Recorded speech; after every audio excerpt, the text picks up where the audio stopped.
The alien ships appeared without warning above Earth, and every human colony in the same moment.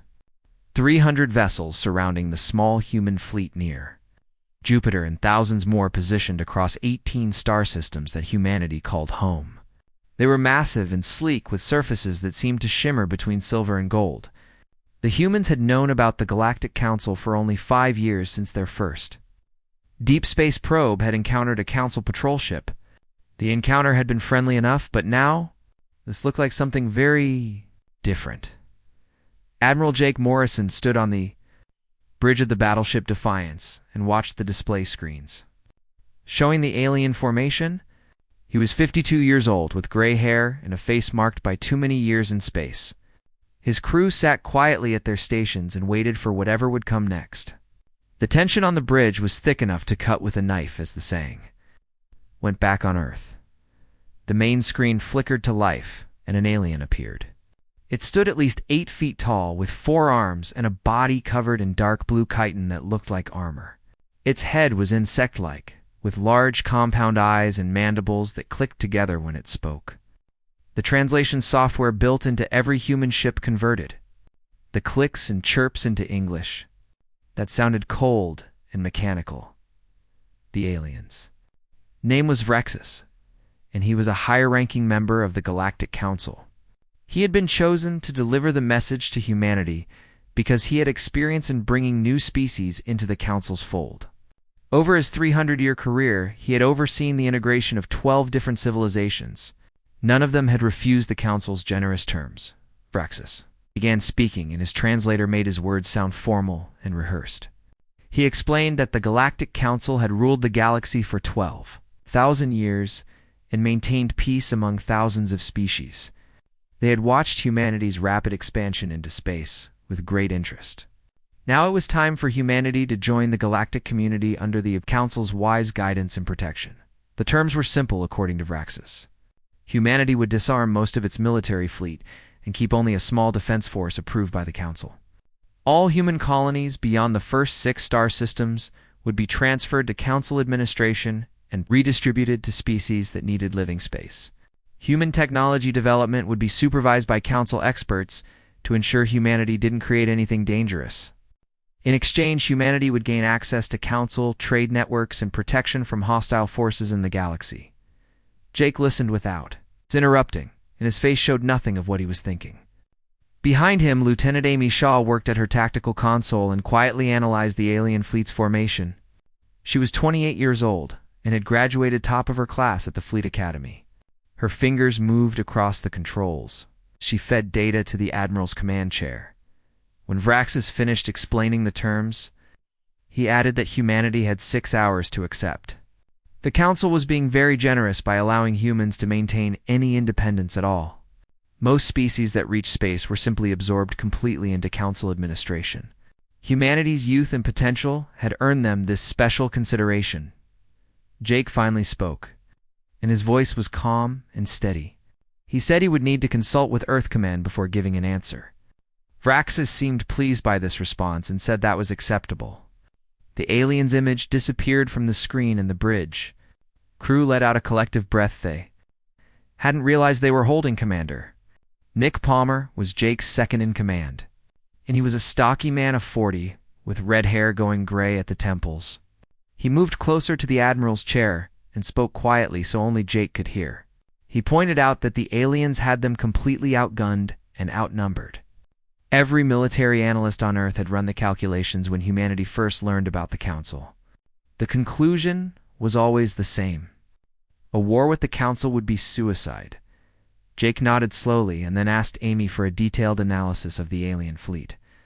She brought up a 3-dimensional tactical display that showed every Council ship in perfect detail. The formation was standard peacetime protocol, with ships spread out in a loose sphere.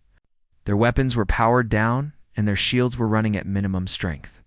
They weren't expecting a fight, because they didn't think there would be one. Amy explained all this in her crisp, professional tone, and Jake listened carefully. He asked about weak points and vulnerabilities. She highlighted the command ships at the center of the formation. They were larger and more heavily armed, but also slower and less maneuverable. If someone was crazy enough to attack, They would need to focus fire on those command vessels first. Jake smiled for the first time since. The aliens had arrived, and it wasn't a pleasant smile. He told his communications officer to get him a secure channel to Admiral Lisa Grant at Earth Command. While they waited for the connection, he ordered Amy to begin bringing the ship's weapon systems online, but to make it look like routine maintenance checks. The crew moved to obey, and no one questioned the orders even though they all knew what it meant. The connection to Earth took 3 minutes to establish, because of the distance and the need for quantum encryption. When Admiral Grant's face appeared on a secondary screen, she looked tired. She was 60 years old and had been planning Earth's defense for the past 3 years since intelligence suggested the Council might eventually make demands. She had hoped it wouldn't come to this, but she had prepared for it. Anyway, Jake explained the situation and the Council's terms. Grant listened, and her expression grew harder with each word. When he finished, she was quiet for a long moment. Then she asked him what he thought they should do. Jake said he thought humanity had a choice to make right here and right now. They could live on their knees under Council rule, or they could die on their feet as free people. There really wasn't a middle ground, no matter how the Council tried to dress it up. Grant nodded slowly and said she agreed. She told Jake that the President and the Security Council were meeting right now to make the final decision, but she already knew what it would be. Humanity hadn't spent 200 years clawing its way out of its gravity well and establishing colonies across dozens of light years, just to hand it all over to aliens who showed up with threats. She gave Jake authorization to prepare for combat operations. The call ended, and Jake stood up from his chair. He looked around the bridge at his crew and saw fear in their eyes, but also determination. These people had volunteered to serve in the fleet, and they knew what that might mean. He told them they had 5 hours before the deadline. In that time, they would prepare for battle and hope that Earth's command found a diplomatic solution. But if no solution came, they would do their duty. Amy spoke up and asked if they were really going to fight. Jake turned to her and said that sometimes the only way to earn respect was to show you couldn't be pushed around. The Council thought humanity would fold because that's what every other species had done. But humans were different. They had a long history of fighting impossible odds when their freedom was at stake. This would be no different. The next 5 hours passed in tense preparation. Weapon systems were brought online and checked 3 times. Missile tubes were loaded, and targeting computers were calibrated. The crew ate a quick meal and tried not to think too hard about what was coming. Jake spent the time reviewing tactical plans and talking quietly with his senior officers. They all knew the truth. This first battle would probably be their last. When the 6-hour deadline arrived, Jake received a message from Earth. It was short and direct. Humanity's answer to the Council was no. There would be no surrender and no negotiation under threat. If the Council wanted humanity's freedom, they would have to take it by force. Jake acknowledged the message and turned to his crew. He ordered all ships to battle stations and designated targets for each vessel in the human fleet. The plan was simple and brutal. They would fire everything they had at the Council command ships and try to do as much damage as possible before they were destroyed. The goal wasn't to win because winning was impossible. The goal was to make the Council understand that conquering humanity would cost them dearly. Jake opened a channel 2. Braxis and the alien appeared on screen again. The Council representative looked confident and relaxed. He asked if humanity had reached a decision. Jake said they had. Then he gave the order to fire. The bridge erupted in controlled chaos as weapons officers executed their commands. Missiles streaked across space toward the alien fleet, followed by particle beams and railgun rounds. The Council ships had barely raised their shields when the first impacts hit. The lead command ship exploded in a brilliant flash of light and superheated plasma. 2 more took critical damage and began listing as their power systems failed. The Council fleet scattered in confusion as they tried to understand what was happening. No species had attacked them like this in living memory. It took them almost 30 seconds to return fire, and by then 3 more of their command ships were gone. The battle lasted 18 minutes. When it was over 97, Council ships were destroyed or disabled. The human fleet lost 42 ships, including the Defiance. Jake's last act before the bridge lost power was to eject the crew pods and give his people a chance to survive. As his ship broke apart around him, he felt no regret. Humanity had sent its message to the galaxy. They would not go quietly into servitude. The war had begun. 3 months had passed since the first battle. The war was spreading across human space like wildfire. The Galactic Council had expected a quick victory after their initial shock wore off, but instead, they found themselves fighting a species that refused to follow any of the established rules of warfare. Every engagement cost them more ships than they had planned for, and every victory felt hollow. Because the humans just kept coming back, Admiral. Lisa Grant stood in the command center deep beneath the surface of Luna and watched the strategic displays showing red icons for Council forces and blue for human ships. The red outnumbered the blue by staggering margins, but the blue icons kept moving and fighting in ways that made the tactical computers struggle to predict their next moves. She was exhausted from 3 months of constant crisis management, but there was no time to rest when humanity's survival hung in the balance. The Council had sent 5 diplomatic missions in the past month alone, and each one had been turned away without even being heard. The Council's terms kept getting better as they realized the war was costing them far more than they had anticipated. Now they were offering to let humanity keep its military and its colonies, if humans would just agree to stay within their current borders and stop attacking Council forces. Lisa had recommended refusing every single offer, and the civilian government had agreed. On Titan's surface, massive construction facilities worked around the clock, building new warships.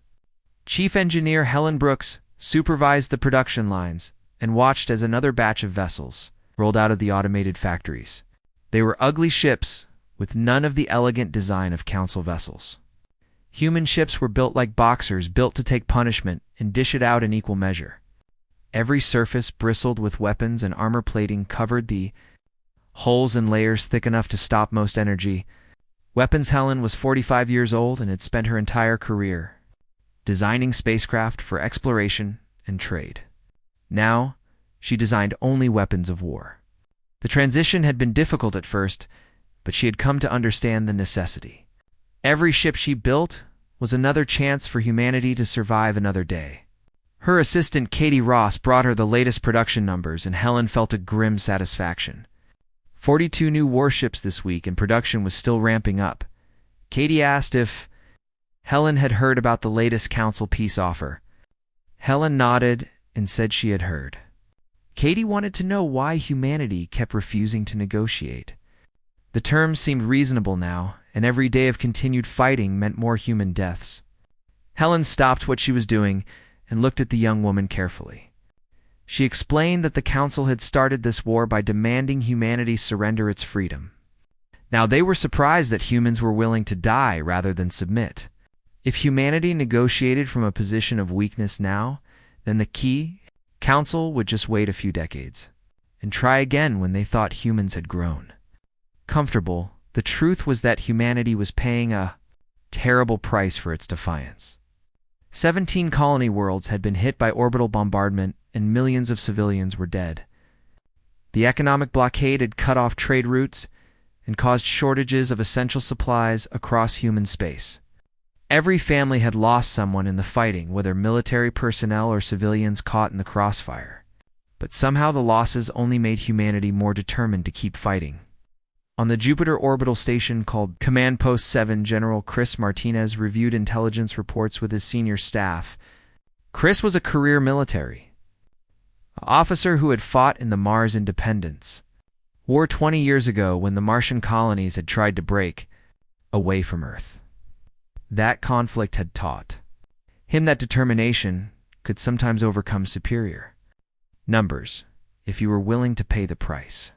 Now he was applying those lessons on a galactic scale. Colonel Beth Turner brought up a star map showing Council fleet movements, and the picture wasn't encouraging. The Council was pulling ships from all across the galaxy and massing them for what looked like a final, decisive push toward Earth itself. Beth counted at least 5,000 ships in the staging area, and more arriving every day. She asked Chris if there was any way to stop such a massive force, Chris studied the map for several long minutes before answering. He said honestly that no, there probably wasn't a way to stop them if they all came at once. Human forces had been brilliant at using guerrilla tactics and hit-and-run attacks, but eventually raw numbers would tell. The Council could afford to lose ships at a rate that would bankrupt humanity. But Chris also pointed out that the longer the war went on, the more it cost the Council in ways that couldn't be measured. In ships or soldiers, the Council's empire was built on the idea that resistance was futile and that young species should accept Council rule as inevitable. Humanity was proving that idea wrong with every battle they fought. Intelligence reports suggested that other species were watching the war closely, and some were starting to ask, if the Council couldn't quickly crush a species as young as humanity, then maybe they weren't as all-powerful as they claimed. Chris knew this was humanity's real weapon. They couldn't win a straight military victory, but they could inspire others to resist. Every day the war continued was another day that the Council's authority looked weaker. Eventually, the cost of maintaining their empire would become too high, and they would have to compromise. The trick was surviving long enough to reach that point. On Earth itself, President Linda Hayes met with her cabinet in the secure bunker beneath New Geneva. The mood was somber as reports came in about the latest Council offensive. 3 more colonies had fallen in the past week, and casualty reports were climbing into the hundreds of thousands. The Council had also broadcast a message across all human channels offering one final chance for peace talks before they launched their decisive assault. Linda's chief of staff argued that they should at least hear what the Council had to say. Public support for the war was starting to weaken as the casualties mounted and people were scared. If the Council was willing to offer reasonable terms, then refusing to negotiate would look like stubborn pride rather than principled resistance. Other cabinet members agreed and pointed out that continuing the war might result in humanity's complete extinction. Linda listened to all the arguments and then asked a simple question. If they negotiated now from a position of military weakness, what kind of terms could they realistically expect? Her military advisor admitted that the Council would likely demand significant concessions, including limits on human military strength and restrictions on further expansion. It wouldn't be outright surrender, but it would leave humanity vulnerable to future pressure. Linda stood and walked to the reinforced window that looked out over the bunker complex. She told her cabinet about a visit she had made to a military hospital the previous day. There was a young soldier there who had lost both legs defending the colony on New Harmony. The doctor said he would probably never walk normally again, even with advanced prosthetics. Linda had gone to his bedside expecting to find a broken young man, but instead, he had looked her in the eye and told her not to surrender. He said he knew what he was fighting for, and he would make the same choice again. That soldier represented millions of humans who had volunteered to fight, who supported the war effort despite the costs. They understood something that the Council didn't. Freedom wasn't something you could compromise on, because once you started trading it away, you never stopped. The Council wanted humanity to be reasonable and accept reality, but sometimes being reasonable meant accepting slavery. With better terms, Linda turned back to her cabinet and said, humanity's answer would remain the same. No negotiations under threat, and no surrender of their independence. If the Council wanted to talk, they could start by withdrawing their fleets and recognizing human sovereignty. Until then, the war would continue no matter what it cost. The vote was called and passed unanimously, though Linda could see the doubt in some faces. News of the decision spread quickly through human space, and reactions were mixed. Some people celebrated the government's defiance, while others protested what they saw as a suicidal refusal to compromise. But the military personnel who would actually do the fighting seemed grimly satisfied. They had signed up to defend humanity, and that's what they would do until the end. In the council chambers on their homeworld of Concordia, Councillor Vresses faced growing criticism from other council members. The war was now costing them hundreds of ships per month, and the economic disruption was affecting trade across the entire galaxy. Several minor species had begun questioning Council authority, and 2 had even refused to send their required tribute payments. The situation was spiraling out of control. Varaxis tried to explain that. Crushing humanity militarily was still possible, but it would require committing resources on a scale that hadn't been necessary in centuries. Some council members argued for doing exactly that to make an example of humanity. Others worried that such a massive military effort would leave other parts of the galaxy undefended and vulnerable. The debate went in circles with no clear consensus emerging. What worried Vraxis most was not the military situation, but the ideological one. Humanity was becoming a symbol of resistance across the galaxy, and symbols were powerful things. The Council's authority rested on the belief that they were invincible and that rebellion was pointless. Every day the humans held out, that belief grew weaker. Eventually, other species would start to wonder if they too could resist Council rule. The meeting ended without any real decisions being made, and Vraxis returned to his private chambers. Feeling older than his 300 years, he had seen the projections and knew the truth. The Council could probably destroy humanity if they committed enough resources, but the cost would be devastating. Not just in ships and soldiers, but in the damage to Council authority that might take generations to repair. But if they backed down now and offered humans genuine peace, then they would be admitting that resistance could work. It was an impossible choice, and Vercasis didn't know which path would lead to disaster. All he knew for certain was that humanity had forced the Council into a position they had never faced before. A young species, barely a century into space, had brought the galaxy's greatest empire to a crossroads. Whatever happened next would reshape galactic civilization for thousands of years to come. The Council's grand offensive came like a hammer falling from the sky. 5,000 warships entered human space in a coordinated strike that hit 12 systems simultaneously. The human defenders fought with everything they had, but the numbers were overwhelming. System after system fell as the Council fleet pushed deeper into human territory. The goal was clear and brutal. They would strike at Earth itself and force humanity to surrender by threatening their homeworld. Captain Ryan Foster commanded the destroyer Swift Justice in the defense of New Aberdeen system. His ship was part of a small group of 30 vessels trying to hold back a Council force that numbered over 300 ships. The math was simple and terrible. They couldn't win this fight. Standard military doctrine said to retreat and preserve forces for another battle, but Ryan had different ideas. He was 32 years old and had grown up on Mars during the colony's early struggling years. His parents had been among the first settlers, and he had learned young that sometimes you had to make a stand, even when the odds were impossible. He looked around his bridge at the crew members who trusted him to lead them. Most were younger than him, and this was their first real combat. They deserved better than to die in a hopeless fight, but Ryan had a plan that might at least make their deaths mean something. He ordered his communications officer to open a channel directly to the Council flagship. A Sorix admiral appeared on screen with scales that gleamed red and gold in his ship's lighting. The admiral looked annoyed at being contacted by such an insignificant vessel. He told Ryan that the human forces should surrender immediately or be destroyed. There would be no mercy for continued resistance. Ryan smiled, and it wasn't a friendly expression. He told the admiral he had a counteroffer.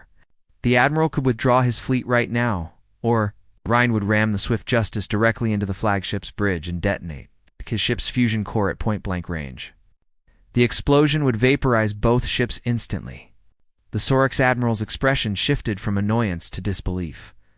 He said that would be suicide and accomplish nothing. Ryan shook his head and explained that it would accomplish quite a lot. Every ship in his small fleet had the same orders. They would target Council command vessels specifically and ram them if necessary. The admiral could take this system, but he would lose his flagship and his command staff, and probably a dozen other important ships. Every victory the Council won would cost them their best leaders. Eventually, they would run out of people willing to command fleets against humans. The bluff worked better than Ryan had hoped. The Council fleet hesitated and shifted to defensive formations. The flagship's shields came up to maximum power, and the other command ships pulled back to more protected positions. In those precious minutes of confusion, Ryan ordered his small fleet to retreat to the outer system.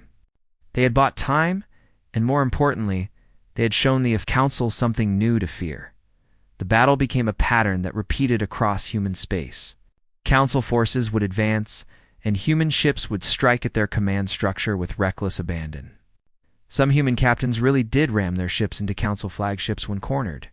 Others used the threat to create openings for escape. The Council started losing admirals and senior officers at an alarming rate. No other species had ever fought this way.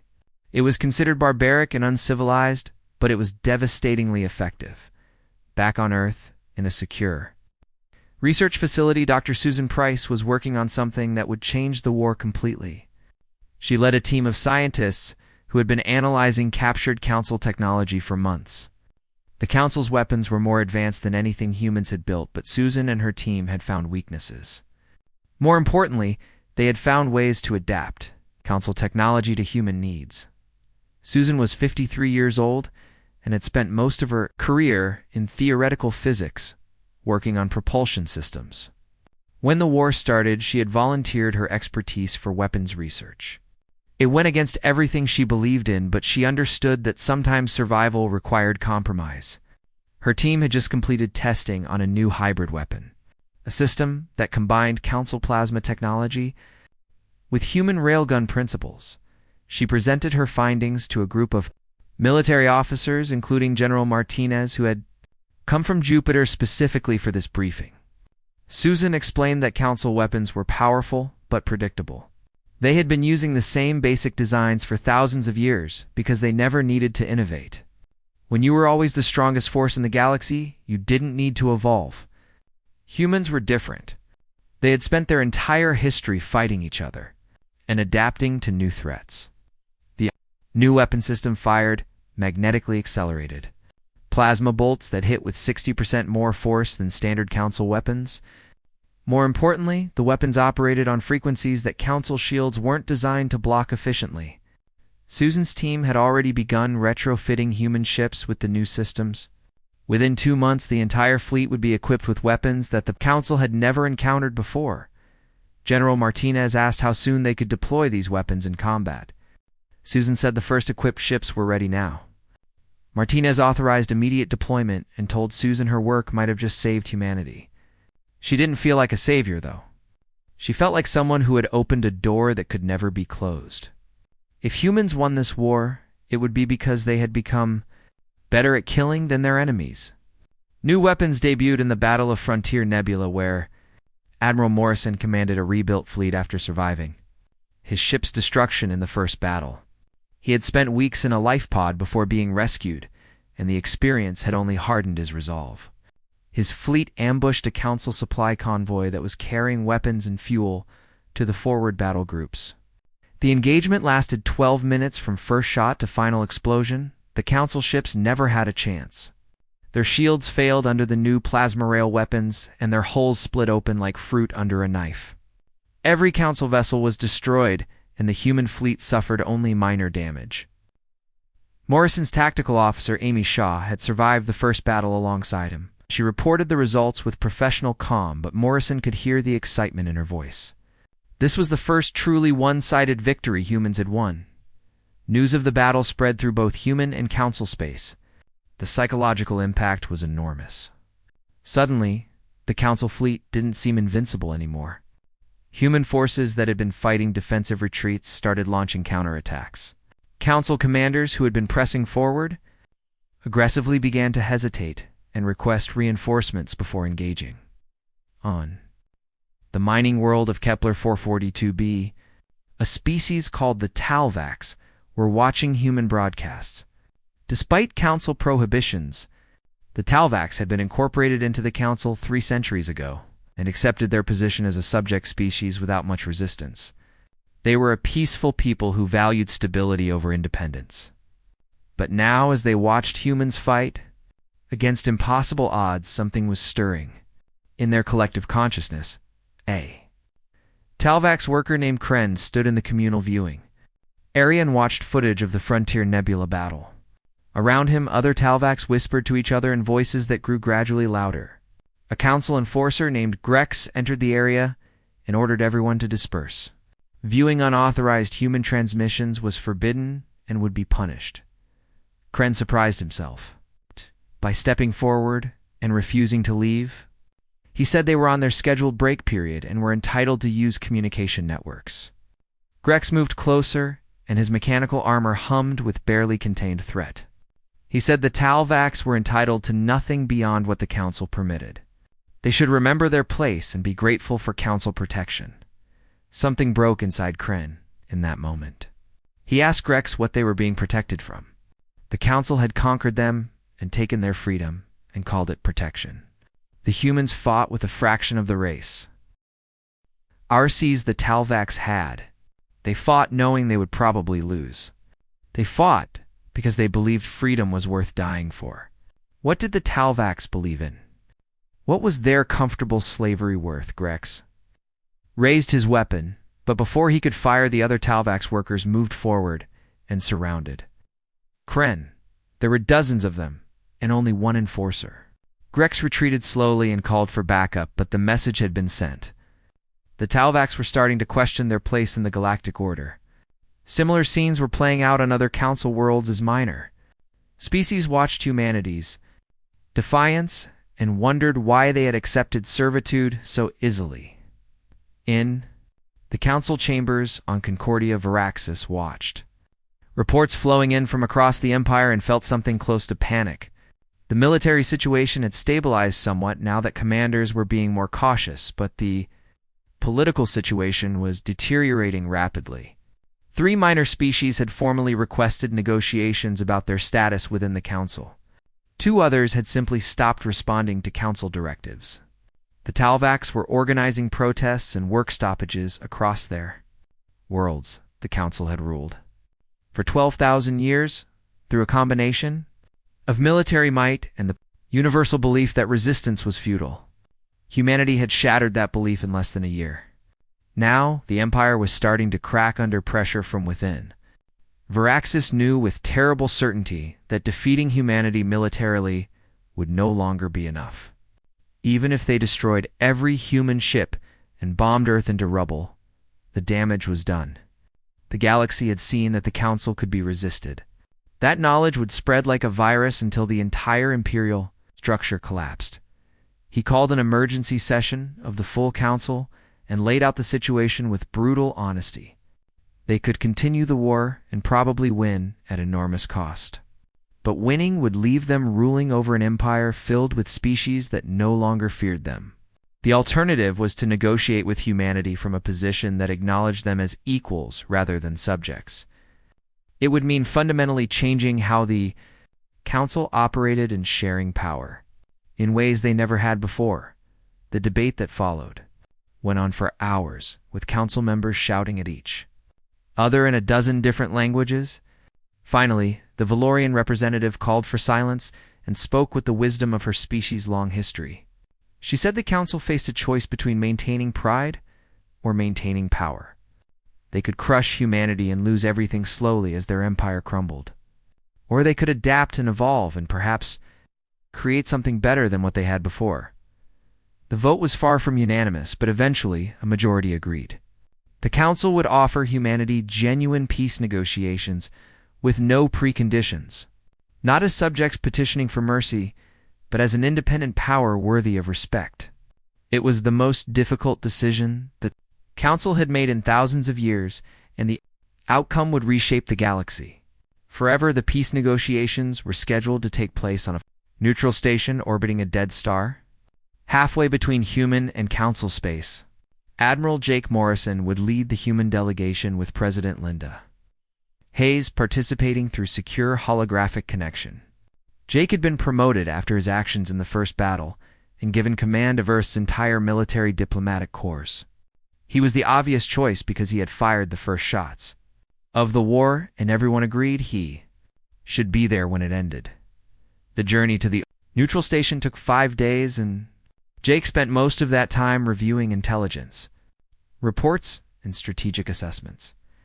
His ship was escorted by a full battle group because despite the peace talks, no one fully trusted the Council yet. The war had been going on for 8 months now, and both sides had lost so much that peace seemed almost impossible to imagine. But here they were, traveling to negotiate an end to the bloodshed. Counselor Varaxis, arrived at the station with his own delegation and a massive security force. The two groups eyed each other warily as they passed through the station's docking procedures. This was the first time high-ranking officials from both sides had met face-to-face since the war began. The tension was thick enough that the station's automated systems kept flagging potential security threats from the stress levels of everyone present. Negotiating chamber was deliberately designed to be neutral, with no decoration or symbols that favored either side. A long table dominated the center with seats arranged so that neither delegation would have a positional advantage. Jake took his seat with his advisors flanking him. Across the table, Vraxis settled into a specially designed chair that accommodated his insectoid body. For a long moment, the two sides simply looked at each other. Vraxis spoke first, and his translator rendered his clicking speech into formal diplomatic language. He said the Council was prepared to acknowledge that continued military action against humanity was impractical. The costs in ships and personnel had exceeded all projections. Therefore, the Council was willing to recognize human sovereignty over current human-controlled territory. All Council forces would withdraw, and all economic sanctions would be lifted. In return, humanity would agree to respect Council borders and not interfere with Council trade routes or governance. Jake leaned back in his chair and considered the offer. It was more than the Council had ever offered any species: complete independence with no strings attached. 6 months ago, humanity would have celebrated such terms as a total victory. But 8 months of war had changed humanity's perspective on what victory meant. Jake glanced at the holographic projection of President Hayes, and she gave a slight nod. Jake told Vraxis the offer was appreciated but insufficient. Vraxis's mandibles clicked in what might have been surprise or irritation. He asked what more humanity could possibly want. They were being offered everything they had fought for: complete freedom and recognition as a sovereign power. Jake said that was exactly the problem. Humanity had fought for its own freedom, but in doing so, they had opened the eyes of dozens of other species across the galaxy. He explained that human intelligence services had been monitoring the situation on Council worlds. The Talvacs were in open rebellion. The Ketheri Combine had declared independence. Half a dozen other species were demanding reforms and greater autonomy. The Council's empire was cracking, and offering humanity a separate peace wouldn't fix that. The galaxy had changed, and there was no going back to the old order. Vraxis argued that internal Council matters were not humanity's concern. The Council had maintained peace for thousands of years before humans arrived. They would handle their current difficulties. Jake shook his head and said the Council didn't seem to understand. This wasn't about humanity anymore. It was about every species in the galaxy that was tired of being ruled by others. If the Council crushed the current rebellions, then in 10 years or 50 years, there would be new ones. The cycle would continue until the Empire collapsed completely. President Hayes spoke up from her holographic projection, and her voice carried across the chamber with quiet authority. She said humanity was willing to make peace, but only if it came with fundamental changes to how the galaxy was governed. The Council system, where a few powerful species ruled over hundreds of weaker ones, was outdated and unjust. It had worked for a long time, but its time had passed. The galaxy needed something new. She proposed the creation of a galactic Congress where all species would have representation based on their population, not their military power. Major decisions would require majority votes from all member species, not just approval from Council leadership. It would be messy and chaotic compared to the Council's ordered rule, but it would be fair. Every species would have a voice and a stake in galactic governance. The Council delegation erupted in protests and arguments. A Sorix representative said humanity was demanding the dissolution of an empire that had stood for 12 millennia. A Valorian diplomat pointed out that most species weren't ready for self-governance and needed Council guidance. A massive, crystalline lithoid argued that military strength should determine political power because that was the natural order of things. Vraxis called for silence in the chamber, gradually quieted. He looked at Jake with an expression that was hard to read on his alien features. He said that what humanity was proposing would require completely restructuring galactic civilization. It couldn't happen overnight, and there would be resistance from many quarters. Jake agreed and said he understood, but he also pointed out that the alternative was watching the Council's empire tear itself apart in a series of bloody rebellions. At least this way, there was a chance for peaceful transition. The negotiations continued for 3 days straight, with both sides arguing over details and implications. The human delegation held firm on their core demand. There would be no peace treaty that simply restored the old order. Either the galaxy changed, or humanity would continue fighting and supporting any other species that wanted freedom. The council delegation gradually came to understand that humans weren't bluffing. They really would rather die than accept a galaxy ruled by force.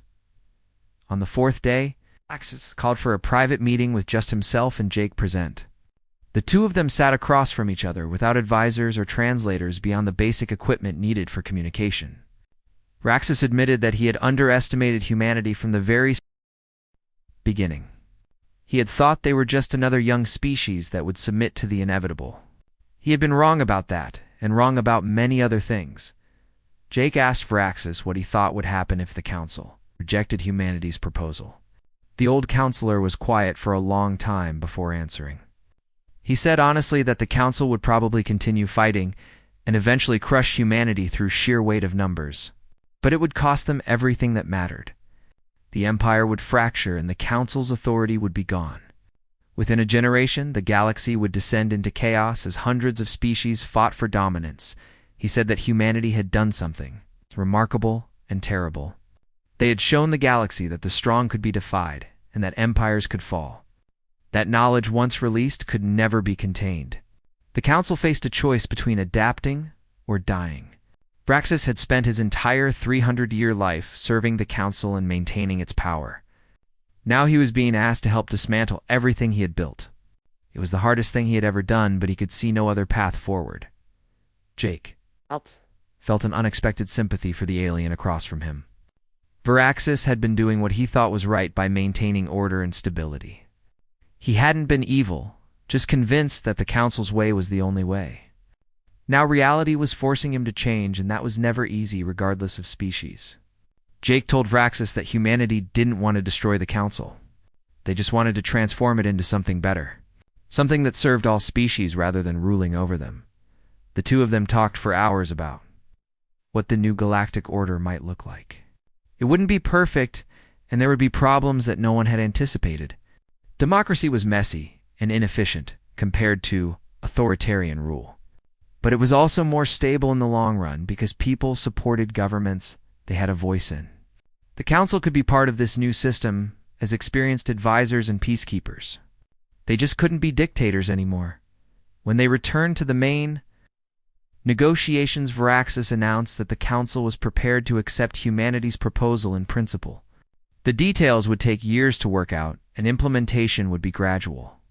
But the council acknowledged that the old order was ending and something new needed to take its place.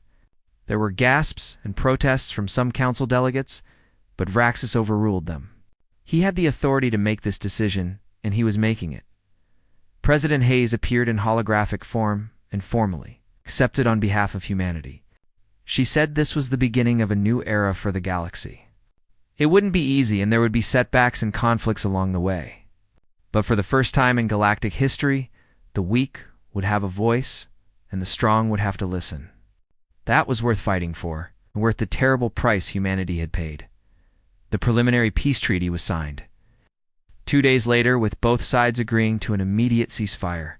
The details of the new Galactic Congress would be negotiated over the coming months with representatives from all interested species. Human military forces would maintain their positions until the final treaty was signed, but active combat operations would cease. The Council would begin withdrawing from contested territories and allow species that wanted independence to have it. News of the treaty spread across both human and Council space within hours. Reactions were mixed, with some celebrating and others condemning the agreement. But most people on both sides were simply relieved that the killing would stop. 8 months of war had been enough. Now there was a chance to build something better from the ashes of the old empire. Whether that chance would be seized or wasted remained to be seen. 3 months had passed since the preliminary peace treaty was signed, and the galaxy was transforming in ways no one had fully anticipated. The ceasefire held despite some tense moments when old habits and suspicions nearly sparked new conflicts. Both human and council forces maintained their positions, but the shooting had stopped. Now the real work of building a new galactic order had begun, and it was proving just as difficult as the war had. Bindot, the Treaty of Dead Star Station was finalized in a ceremony attended by representatives from over 200 species. Admiral Jake Morrison stood among the human delegation wearing his dress uniform with medals he had earned during the war. Next to him, President Linda Hayes looked tired but satisfied. They had achieved something that seemed impossible just a year ago. Humanity had gone from facing extinction to becoming one of the architects of a new galactic government. The final treaty granted humanity full sovereignty over all 18 star systems they controlled, with no restrictions on military development or territorial expansion beyond respecting other species' borders. More importantly, the treaty established the Galactic Congress as the primary governing body for interstellar affairs. Every species would have representatives proportional to their population. Decisions would require majority votes, with no single species able to veto measures without support from others. The old Galactic Council would continue to exist, but in a transformed role. They would serve as advisors and mediators rather than rulers. Their military forces would be reorganized into a peacekeeping fleet answerable to the Congress rather than Council leadership. It was a dramatic reduction in power for species that had ruled unchallenged for thousands of years. That they accepted it at all was testament to how thoroughly humanity's resistance had shaken their confidence. Counselor Veraxis attended the ceremony and watched as the treaty was signed by representatives from hundreds of worlds. He felt conflicted about what was happening. Part of him mourned the end of the old order that he had served faithfully for 3 centuries. But another part recognized that the Council's time had passed. Empires that ruled through force alone always eventually fell. Perhaps this new system would prove more durable. Even if it was messier and more chaotic. After the ceremony, Jake found himself standing alone in one of the station's observation decks looking out at the stars. The view was beautiful in a cold and distant way. He thought about all the people who had died to reach this point. 40,000 human military personnel killed in action. Over 2 million civilians dead from orbital bombardments and economic collapse. The Council had lost even more. All those deaths to prove a point that should have been obvious from the start. Freedom couldn't be taken away without a fight. President Hayes joined him at the window, and they stood together in silence for a moment. She asked if he thought it was worth it. All the death and destruction, just to avoid surrendering to the Council's demands. Jake took a long time to answer. He said he didn't know if it was worth it in any absolute sense. The people who died couldn't answer that question anymore. But he knew that if humanity had surrendered, they would have spent generations regretting it and wondering what might have been. Linda nodded and said she had been thinking the same thing. The easy choice would have been to accept the Council's original terms. Humanity would have survived and probably been treated reasonably well as a subject species. But they would have spent forever knowing they had chosen safety over freedom. Now, whatever happened in the future, humans would know they had stood up for themselves when it mattered most. On Earth itself, the mood was complicated. There were celebrations in some cities and memorials in others. The war had touched every human settlement in some way. Everyone had lost someone or knew someone who had lost someone. The victory felt hollow because of the cost, but there was also pride in what humanity had accomplished. They had faced an ancient empire and forced it to change through sheer determination in the Martian capital of New Phoenix. Governor Patrick Hayes addressed a crowd of colonists in the main plaza. Patrick was Linda's younger brother and had been a vocal critic of the war during its darkest days. He had argued for negotiation and compromise. Now he stood before his people and admitted he had been wrong, not about the terrible cost of the war, but about whether there had been any real alternative. He explained that he had received classified briefings about the Council's internal deliberations during the war. The Council had never intended to offer humanity genuine independence. Every peace offer had been a trick to get humans to lower their guard. If humanity had accepted any of those offers, the Council would have simply waited a few decades and then imposed harsher terms. The only way to win was to convince the Council that conquering humanity was impossible. That required fighting and dying in numbers large, enough to make the point clear. Patrick said he still wished there had been another way, but he had come to understand that sometimes the choice wasn't between good and evil. Sometimes it was between terrible and worse. Humanity had chosen the terrible option of war, and it had led to something better. Now they had a chance to build a galaxy where future species wouldn't face the same. Impossible choice. Across the galaxy, species were adjusting to the new reality in different ways. The Talvacs, who had sparked the first rebellions against Council rule, were now organizing their own government structures. They had no experience with democracy or self-governance after centuries of Council administration. Human advisors were helping them establish basic institutions, but it was slow and difficult work. Freedom turned out to be harder than servitude in many practical ways. The Cathari Combine had already declared full independence and was negotiating trade agreements with humanity. They were a technically advanced species who had chafed under Council restrictions for decades. Now they were eager to develop their own technologies and explore their own path. The partnership between humans and Cathari was becoming a model for how different species could cooperate as equals. Not everyone was happy with the changes. Several of the major Council species were resisting the new order. The Sorcs in particular were arguing that the old system had worked fine for millennia, and changing it was dangerous. Some of their military commanders were openly discussing rebellion against the new Congress. It was clear that the transition period would be rocky and there might still be violence ahead in the first session of the Galactic Congress held on a newly constructed space station near the galactic core. Representatives from 300 species gathered in a massive chamber. The logistics of running such a meeting were staggering. Translator systems had to handle dozens of different communication methods, from spoken language to chemical signals to electromagnetic pulses. The environmental controls had to maintain wildly different atmospheric conditions in different sections of the chamber. Jake Morrison attended as part of the human delegation, though he was no longer in military command. He had retired from active service and accepted a position as humanity's ambassador to the Congress. He watched as the first vote was called on establishing basic procedural rules. The debate went on for hours, with species arguing over details that seemed trivial but carried symbolic weight. Eventually, a compromise was reached, and the measure passed. It was a small thing, but it represented something larger. For the first time in galactic history, decisions were being made democratically with input from species of all sizes and power levels. The process was slow and frustrating, but it was fair. That fairness was something worth preserving, even when it made things difficult. A Valorian representative floated to the speaking platform and addressed the assembly. She spoke about the need for unity and cooperation in this new era. The old divisions between powerful and weak had to be set aside. Every species had something to contribute, and every voice deserved to be heard. It was an idealistic speech, but the applause that followed suggested many representatives believed it or wanted to believe it.